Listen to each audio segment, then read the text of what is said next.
ওয়াসাল্লামের এমন একটা হাদিস যেখানে উল্লেখ থাকে আল্লাহ সুবহানাহু ওয়া তাআলা বলেছেন।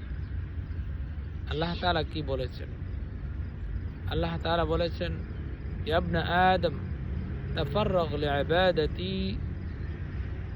আমলাউ সাদরাকা গিনান ওয়া আসুদ্দু ফাকরাক ওয়া ইল্লা তাফআল মালাতু সাদরাকা শুগলান ওয়া লাম আসুদ্দু ফাকরাক। আল্লাহ সুবহানাহু ওয়া তাআলা বলেছেন, হে আদম সন্তান, তুমি আমার ইবাদতের জন্য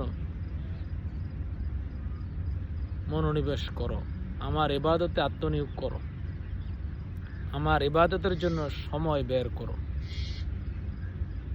তাহলে আমি তোমার হৃদয়কে ঐশ্বর্য দিয়ে পূর্ণ করে দেব এবং তোমার দারিদ্রতা দূর করে দেব। অন্যথায় যদি তা না করো, অন্যথায় তোমার অন্তরকে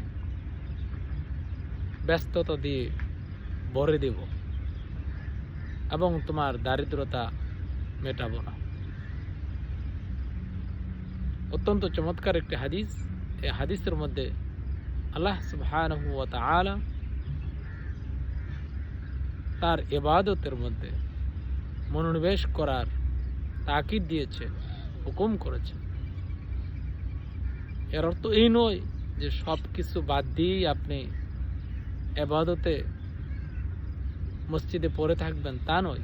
বরং আপনি সারাদিন কর্মব্যস্ততা, কাজকর্ম যাই করুন, কিন্তু এর থেকে সময় বের করুন ইবাদতের জন্য। আল্লাহ সুবহানাহু ওয়া তাআলার ইবাদতের জন্য সময় বের করুন। আল্লাহ তাআলা আপনার রিজিক দিয়ে আপনার অন্তর ঐশ্বর্য দিয়ে পূর্ণ করে দিবেন এবং আপনার দারিদ্রতা মিটিয়ে দিবেন।